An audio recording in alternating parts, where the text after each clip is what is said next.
Bakit isang cashier na lang si Pag-ibig Office? Answer, unang-una friends, tama yung observation ninyo. Isang cashier na lang si Pag-ibig Office.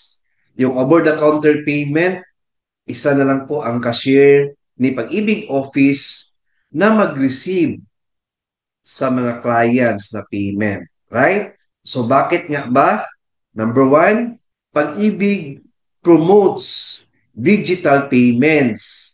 Yung online payments na po ang gina-promote ni Pag-ibig Fund para sa bayad ng contribution, housing payment, and salary loan payment. Yes, friends, online payments na po kagaya ng other government agency like SSS and GSIS.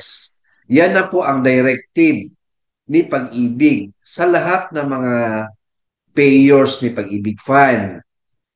Kaya po, kung mag-over-the-counter payment kayo, medyo matagal na po ang waiting time. Kasi nga po, isa na lang po ang cashier ni Pag-ibig Office.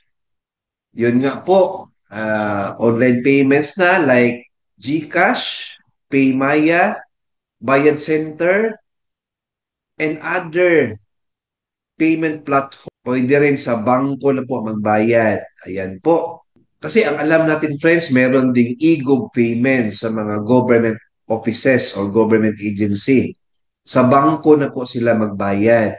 At sa private employers naman, iba po yung modes of payment na. Sa bangko na din magbayad.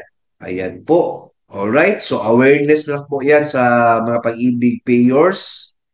Isa na lang po ang cashier ni Pag-ibig Office. Alright?